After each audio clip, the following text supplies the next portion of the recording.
नमस्कार, जय हिंद। चलिए हाल आज हम लोग बात करेंगे विजयनगर साम्राज्य के बारे में, जिसने 200 वर्षों तक दक्षिण भारत में महान हिंदू राज्य की स्थापना की थी। इनका सूर्योदय किस तरह हुआ, इसके बारे में हम लोग बातचीत कर लेते हैं। गयासुद्दीन तुगलक साहब दिल्ली के सुल्तान के पद पर थे और उस समय साउथ इंडिया में एक डायनेस्टी था जिसका नाम था काकतीय वंश। और काकतीय वंश को हड़पने के लिए या ऐसे कही कि काकतीय वंश में जो विद्रोह हुआ उसको दबाने के लिए मोहम्मद बिन तुगलक को भेजा गया। और वहीं पे सामंत के रूप में थे हरिहर और बुक्का। ठीक है, तो जैसे ही हरिहर और बुक्का देखते हैं कि अब तो काकतीय वंश की समाप्ति हो गई है, तो वो लोग काम्पली चले जाते हैं और काम्पली में मंत्री का पद ले लेते हैं। काम्पली एक छोटा सा राज्य है। फिर मोहम्मद बिन तुगलक कुछ सालों के बाद वापस काम्पली पे भी अटैक करता है और हरिहर और बुक्का को पकड़कर दिल्ली लेके चला जाता है। ठीक है, फिर उससे कहता है कि मार दिया जाए कि छोड़ दिया जाए। तो हरिहर और बुक्का कहते हैं कि छोड़ दिया जाए। इनको इस्लाम धर्म कबूल करवाया जाता है, कुछ दिन वहीं रखा जाता है इनको। फिर वापस क्या होता है, सुल्तान तो मोहम्मद बिन तुगलक बन जाता है और इस एरिया में यानी कि साउथ इंडिया में फिर स्थिति खराब हो जाती है, विद्रोह होने लगता है। तो उस विद्रोह को दबाने के लिए या दक्कन के एरिया को कंट्रोल करने के लिए हरिहर और बुक्का को वापस भेजा जाता है। उन्होंने तो ये समझा कि ये तो मुस्लिम है, इनको वापस भेज दिया गया। लेकिन यहाँ आने के बाद मोहम्मद बिन तुगलक को भूल जाते हैं और पुनः घर वापसी करते हैं, यानी कि पुनः हिंदू धर्म ग्रहण कर लेते हैं अपने गुरु जी के सामने। गुरु जी का क्या नाम है? गुरु विद्यारण्य। गुरु विद्यारण्य इनके गुरु का नाम है। उनके सामने पुनः हिंदू धर्म ग्रहण कर लेते हैं और एक नए महान साम्राज्य की स्थापना करते हैं जो अगले 200 वर्ष तक शासन करेगा, जिसका नाम है विजयनगर। ठीक है, सिटी ऑफ क्या बोलते हैं, मतलब जो भी है। तो विजय का शहर की स्थापना करते हैं। और इनके पिताजी का नाम था भावना संगम, इसलिए इनका जो वंश है वो कहलाया संगम वंश। तो पहला वंश विजयनगर साम्राज्य का कौन सा है? संगम वंश। ठीक है, चलिए हम लोग अब आगे बढ़ते हैं, लेकिन मैप के माध्यम से थोड़ा सा देख लीजिए इसको। यहाँ पे था काकतीय, यहाँ पे थे होयसल। ठीक है, और इसी में काम्पली एक छोटा सा राज्य था। जैसे ही यहाँ पे अटैक होता है तो हरिहर और बुक्का काम्पली आ जाते हैं। चलिए अब हम लोग बात करते हैं आगे। हरिहर इसकी स्थापना करते हैं 1336 में। 1356 तक शासक के रूप में रहते हैं। उनके सामने दो समस्या थी, एक तो मदुरई का सुल्तान और दूसरा मैसूर के होयसल। लेकिन इनके दोनों दुश्मन आपस में लड़ जाते हैं, यानी कि मदुरई के सुल्तान ने होयसल के शासक को हरा दिया और मार दिया। ठीक है, एक तो समस्या खत्म हो गई हरिहर के लिए। होयसल पे ये कब्जा कर लेते हैं हरिहर साहब, और मदुरई के सुल्तान के साथ इनकी लड़ाई चलते रहती है जो कंटिन्यू है। ठीक, फिर इनकी मृत्यु हो जाती है 1356 में। उसके बाद शासक बनते हैं बुक्का। तो शासक बुक्का बनते हैं 1356 में, 77 तक रहते हैं। बुक्का के टाइम में मदुरई विजयनगर का हिस्सा हो जाता है और 1377 में इनका एक नया दुश्मन खड़ा हो जाता है जिसका नाम है बहमन। बहमनी राज्य, इसकी स्थापना 1347 के आसपास हो गई थी। बहमन शाह नाम है उनका, अलाउद्दीन, उन्होंने इसकी स्थापना की थी। और इन लोगों में क्यों लड़ाई झगड़ा होना शुरू हो गया? क्योंकि इनके आसपास जो था ना, दोआब एरिया था, कृष्णा गोदावरी का दोआब दो नदी के बीच का एरिया जो काफ़ी फर्टाइल होता है।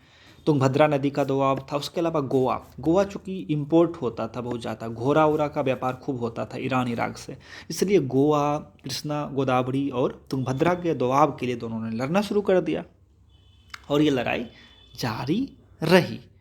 ठीक है, चलिए उसके बाद आते हैं बुक्का साहब के बाद कौन शासक बनते हैं, तो उनका क्या नाम है? तो उनका नाम है हरिहर द्वितीय।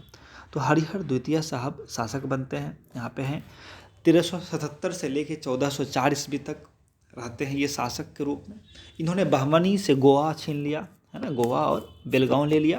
और श्रीलंका से भी कहा जाता है कि ये टैक्स वसूलते थे हरिहर द्वितीय। साथ ही इन्होंने अपने पूर्वी एरिया में भी ध्यान दिया और एक एरिया था रेड्डियों का, तो रेड्डी के इलाके पे भी ये लोग कब्जा कर लेते हैं। कौन? हरिहर द्वितीय। आगे बढ़ते हैं, अब हम लोग बात करेंगे अगले शासक के बारे में। बीच में और भी लोग हुए, लेकिन एक आध लोग, बट उनके वो ज़्यादा महत्वपूर्ण नहीं है। हम लोग देवराय प्रथम के बारे में अब बात करेंगे। देवराय प्रथम जो कि 1406 ईस्वी में शासक बनते हैं और 1422 ईस्वी तक रहते हैं। तो यहाँ पे कहानी ये है कि देवराय प्रथम जो थे, एक विवादास्पद एरिया था तुंगभद्रा दोआब का। वहाँ की एक सुंदर लड़की थी, निहाल उनका उनका नाम था, है ना। उसको वो पसंद करते थे, और निहाल जो डरती थी वहाँ के बहमनी सुल्तान फिरोज शाह से, चूँकि वो जो एरिया था जहाँ निहाल रहती थी वो आता था बहमनी राज्य में। तो देवराय प्रथम अटैक कर देता है वहाँ पे। जब अटैक कर दिया तो सुल्तान फिरोज शाह जो कि बहमनी राज्य का, उसने भी अपनी सेना भेज दी। खूब लड़ाई झगड़ा खूब होता है, खूब मरम पिट्टी होता है, ठीक है, खूब खून खराबा हुआ, और लास्ट में देवराय प्रथम को हारना पड़ता है, मुँह की खानी पड़ती है, ठीक है। फिर अपनी बेटी का विवाह वो करता है, बिना उसकी मर्जी से फिरोज शाह से करना पड़ता है। पूरा धूमधाम से 10 किलोमीटर तक पूरा सजा उजा के शादी कर देता है अपनी बेटी का वो। साथ ही कहा जाता है कि उसको 10 लाख हुन देना पड़ा, हाथी मोती घोड़ा और जो भी था उसके पास बहुत कुछ उसको देना पड़ा हरिहर देवराय प्रथम को। बाद में कहानी कुछ बदलती है। एक वारंगल का स्टेट था जो पहले बहमनी को सपोर्ट करता था, बाद में देवराय प्रथम को से मित्रता हो गई उनकी, ठीक है। पॉलिटिकल सिचुएशन बदला तो देवराय प्रथम ने फिरोज शाह को हराते हैं बाद में, ठीक है। और तुंगभद्रा नदी पे इन्होंने बांध बनवाया ताकि सिंचाई ऊंचाई का काम भी हो सके। यानी कि सिर्फ ये झगड़ा ही नहीं किया, मतलब लड़ाई ही नहीं किया इन्होंने, युद्ध ही नहीं किया, इन्होंने बांध भी बनवाया लोगों के कल्याण के लिए भी। चलिए अब अगले शासक की हम लोग बात करेंगे, ठीक है, जिनका नाम है देवराय द्वितीय।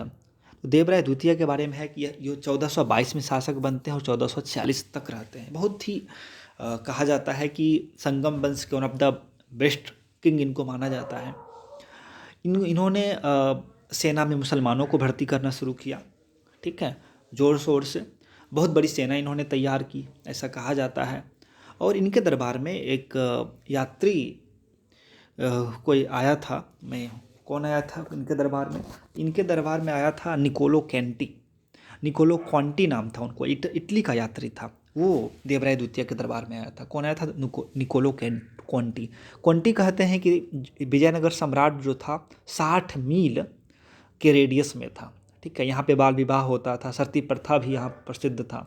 और देवराय द्वितीय की कहता है कि 12,000 पत्नियाँ थीं, है ना। इसी तरह यहाँ पे एक और व्यक्ति आया था इनके दरबार में जिसका नाम था अब्दुल रज्जाक। अब्दुल रज्जाक भी कहते हैं कि हमने ऐसा जगह कहीं देखा नहीं, है ना, ऐसा मैंने विजयनगर ऐसा दूसरा शहर हमने देखा नहीं। ऐसी बातें अब्दुल रज्जाक भी करते हैं। ये भी महत्वपूर्ण चीज़ें हैं।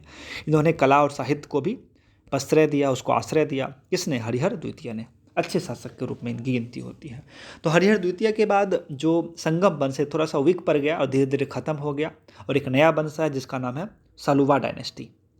नरसिंह सलुबा इसके संस्थापक थे, है ना। नरसिंह सलुबा क्या थे? इसके मंत्री थे, उन्होंने इसकी स्थापना की। ये भी ज़्यादा दिन नहीं चला, ठीक है। तो एक व्यक्ति थे जिनका नाम था नरसा नायक, है ना, जिन्होंने जो कृष्णदेव राय के पिताजी थे, इन्होंने टलुबा डायनेस्टी की नींव रखी। कौन सी नया डायनेस्टी आ गया? तो नया जो डायनेस्टी आ गया उसका नाम है तालुबा डायनेस्टी, ठीक है। तालुबा डायनेस्टी का नींव रखे ये। और कृष्णदेव राय इसके तीसरे शासक थे, है ना। नरसा नायक बहुत कम दिन रहे, है ना, और नरसा नायक के बेटे भी बहुत कम दिन, और जो छोटा बेटा था कृष्णदेव राय, ये रहे 1509 से लेकर 1529 तक। बहुत ही महान राजा इनको कहा जाता है। बाबर अपनी आत्मकथा तुझको ये बाबरी या फिर बाबरनामा में लिखता है कि भारत का सबसे शक्तिशाली शासक यही था, कृष्णदेव राय। बहुत ही महत्वपूर्ण न्यूज। बाबर के समकालीन था, चूँकि 1526 में याद होगा ना कि क्या हुआ था, युद्ध हुआ था पानीपत का। तो बाबर वर्सेज इब्राहिम लोदी, उस समय तो शासक कौन था? कृष्णदेव राय थे। इनके टाइम में पुर्तगाली यात्री आया था जिसका नाम था नुनीज, और पेश इनके दरबार में आया था। आपको पता होगा कि नुनीज ने इनके बारे में पता है क्या लिखा है? नुनीज लिखते हैं कि इनके टाइम में महिलाओं की बहुत इज्जत थी। महिलाएं बहुत, मतलब वर्क फोर्स में, है ना, कामों में बहुत बढ़ चढ़ के भाग लेती थी, विभिन्न कामों में। जैसे महिलाएं बाउंसर हुआ करती थी, यानी कि राजाओं के पीछे जो पहलवान होते थे वो भी महिलाएं होती। महिलाएं कुश्तियाँ करती थी, महिलाएं लेखक हुआ करती थी, ज्योतिष हुआ करती थी महिलाएं। समझ रहे हैं ना, इतनी सारी मतलब महिलाओं को, वमेन एम्पावरमेंट को बहुत ज़्यादा बढ़ावा देते थे। कौन? कृष्णदेव राय। इसलिए तो इनको महान कहा गया। दूसरी बात कि इनके टाइम में पोइट्री को ही बढ़ावा दिया गया। खुद ये पोएट और राइटर थे, है ना।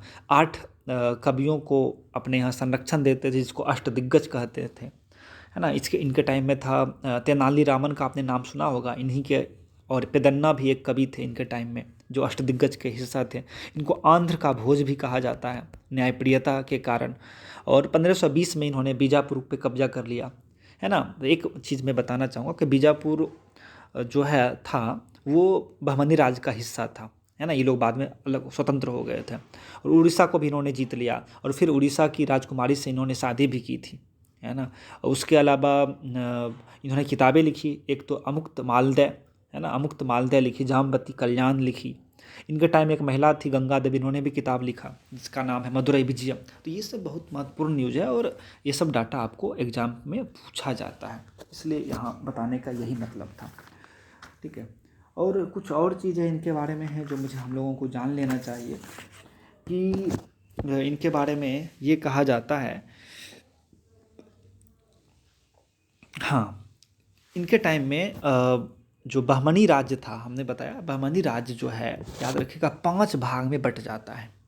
बहमनी राज्य मैंने टूट जाता है, बिखर जाता है। एक तो हो गया बरार, एक हो गया आपका बीदर, ठीक है, गोलकुंडा, अहमदनगर और बीजापुर, ठीक है। और इसी बीजापुर के सुल्तान थे यूसुफ आदिल शाह, जो इसके संस्थापक थे।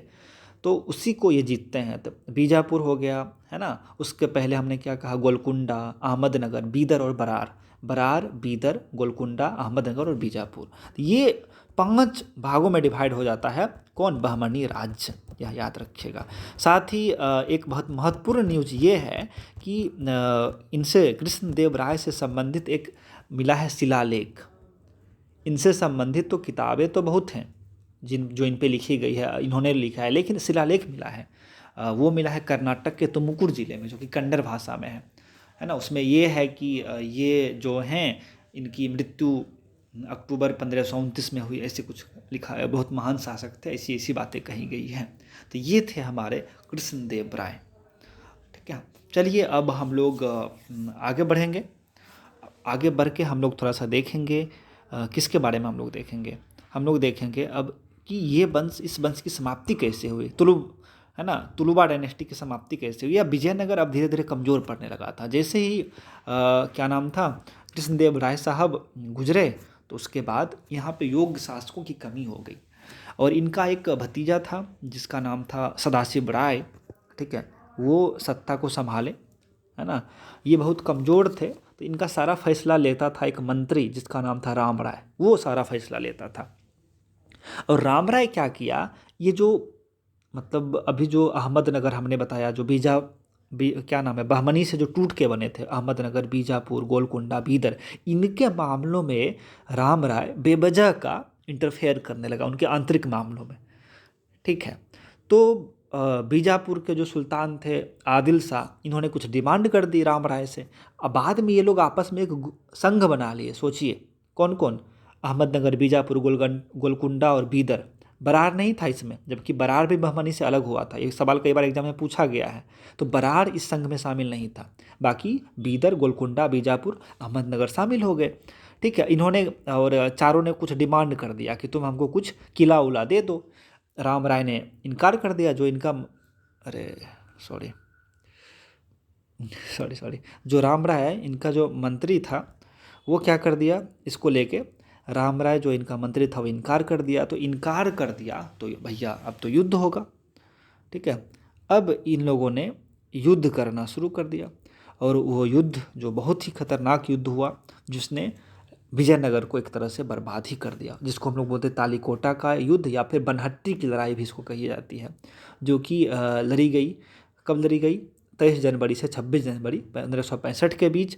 चारों एक साइड, विजयनगर एक साइड, है ना। इनके पास, विजयनगर के पास घुड़सवार सैनिक ही नहीं था, ना के बराबर था, इनके पास पूरा घुड़सवार सैनिक, है ना। राम राय लड़ता हुआ मारा गया, कहानी खत्म। कहने का मतलब धीरे धीरे ये जो इस तरह से जो ये डायनेस्टी था, कौन सा डायनेस्टी, तुलुबा वंश, जिसके महान शासक हुए कृष्णदेव राय, ये खत्म होने को चला गया। और हम लोग अब थोड़ा सा आखिरी वंश के बारे में ही चर्चा कर लेते हैं। आखिरी वंश जो था उसका नाम था अराविडू अराविडू वंश। तो अराविडू वंश की क्या कहानी है, तो यहाँ पे देख लीजिए। तो अराविडू वंश जो है, इसके आखिरी शासक कौन थे? किंग श्री रंग कहा गया है, यानी कि श्री रंग को विजयनगर का आखिरी शासक कहा गया। उस किस वंश के थे? अराविडू वंश के थे। इसके फाउंडर तिरुमुल को शायद माना जाता है, ऐसा कुछ एक क्वेश्चन था। ये क्वेश्चन पता है आपको पूछा गया है, किसमें पूछा गया है? ये क्वेश्चन है यूपीएससी 2021 का। क्या क्वेश्चन है देख लेते हैं हम लोग अभी, कि पुर्तगाली लेखक नुनीज के अनुसार विजयनगर साम्राज्य में महिलाएं निम्नलिखित में से किन क्षेत्रों में निपुण थी? बताइए। तो ज्योतिष शास्त्र ऐसा तो था, हमने देखा ना, गंगा देवी ने किताब भी लिखा है, तो लेखक तो थे ही। तो 3 नंबर ऑप्शन सही है, यानी कि सी नंबर नहीं होगा।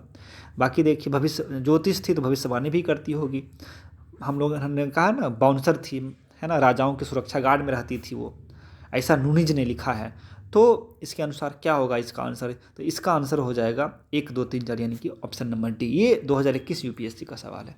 चलिए, आज के लिए इतना ही है, मिलेंगे अगले वीडियो में, तब तक के लिए जय हिंद। हम लोगों ने समाप्त किया एक महान शासक या शासन व्यवस्था को, जिसका नाम था विजयनगर।